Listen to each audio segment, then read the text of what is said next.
know what I was thinking about recently? And this thought kind of sat with me longer than I expected to, which is that we are always going after something, like always. And I don't mean this in an inspirational way, I don't mean it chase your dream way.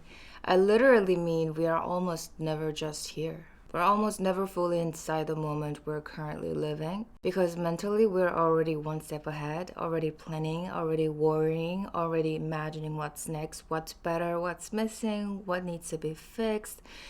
And I don't know when that became the default, but it feels exhausting. And the thing is, I've lived my entire life like that, like goal after goal after goal. Once I achieve this, then I'll feel satisfied. Once I get there, then I'll finally enjoy myself. And when I really think about it, I realize how many moments I probably rushed through without actually being there for them. Like moments that were perfectly fine, even beautiful, but I was too busy mentally living in the future to notice them. Like yesterday, for example, it was raining and the weather was nice, not in a dramatic way, just calm. And I remember thinking, I could actually enjoy this right now. And it hit me that we don't really do that anymore.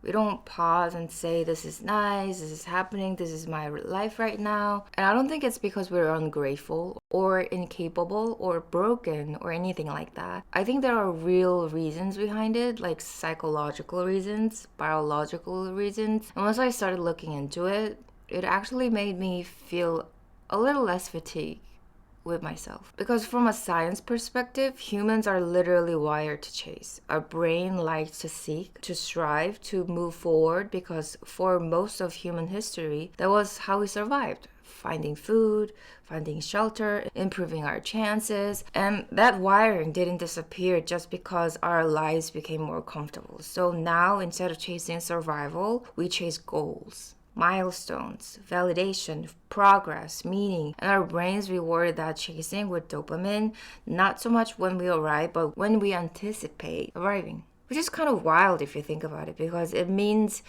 the system is designed to keep us moving instead of resting.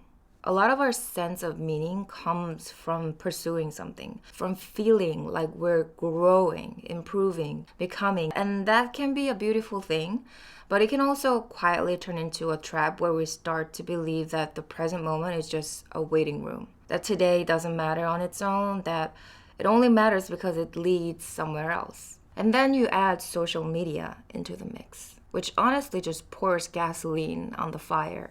Because now we're not only chasing our own goals, we're chasing invisible timelines, unbelievable expectation, other people's highlight reels, other people's pace, and social comparison theory literally explains that we understand our own worth by comparing ourselves to others. So when we're constantly exposed to curated success, curated happiness, curated productivity, our brains subconsciously go, I need another goal, another milestone, another thing to chase.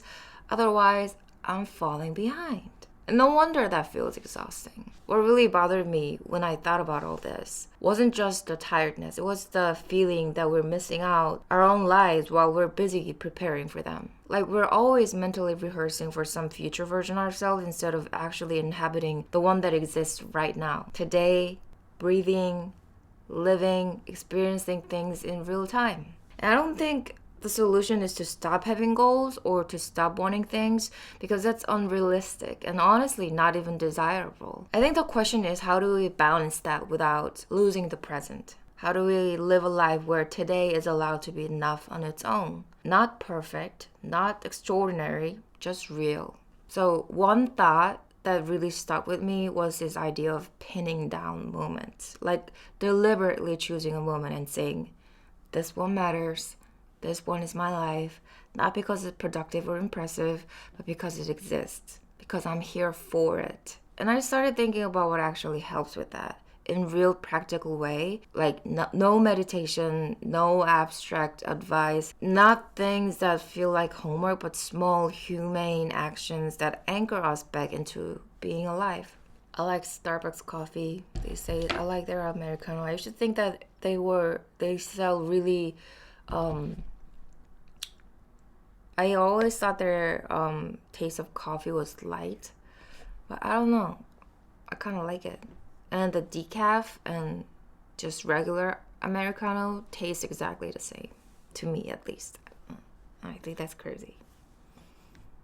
If you think about it, how does the decaf work? It's just crazy. Anyway, so one thing that science talks about a lot is spending time in nature.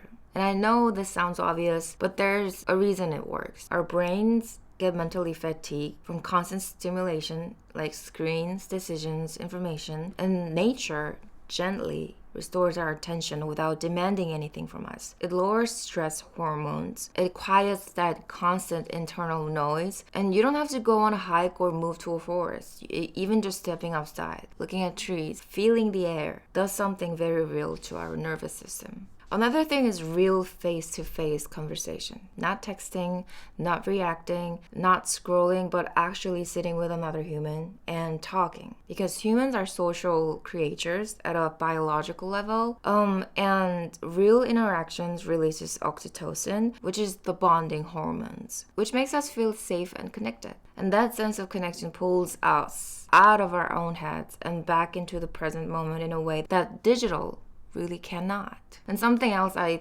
personally think is incredibly underrated is writing, journaling, just putting your thoughts down somewhere outside your head. Because when you write, you're not just venting, you're organizing. You're creating a narrative, you're turning chaos into something coherent.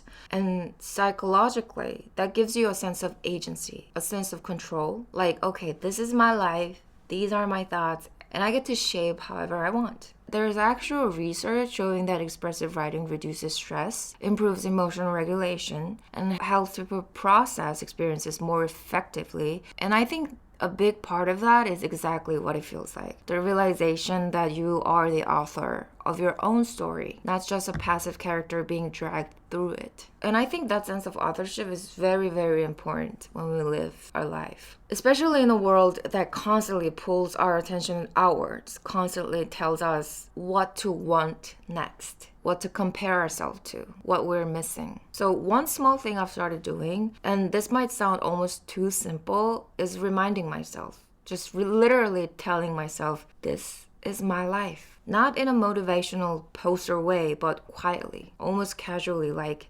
this moment right here, this random Tuesday, this cup of tea, this rain, this tired feeling. This is it. This counts.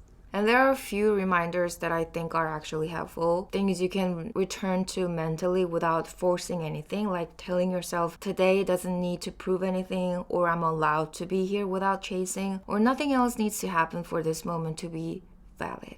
Because the truth is, happiness doesn't always come from achieving something big. Sometimes it comes from realizing that you're already inside your life, not waiting for it to start. And I don't think this means we stop dreaming or planning or wanting more. And I think it just means that we stop postponing our presents. We stop treating today like a placeholder. We stop believing that fulfillment only exists in some future version of ourselves. Maybe enjoying life isn't about finding something new. Maybe it's about noticing what's already here and letting it be enough for a moment. Even just for a minute. Even just while it's raining. And honestly, maybe that's all we need to do more of. Not adding more goals, but adding more awareness, more pauses, more acknowledgement that this is it. Because right now is already our life. Yeah, that's everything I prepared for today, and I hope it was helpful, at least a little bit. I'll come back fairly soon enough. I won't take 2 weeks. I promise. Have a great day or night. I'll see you in the next podcast. Bye.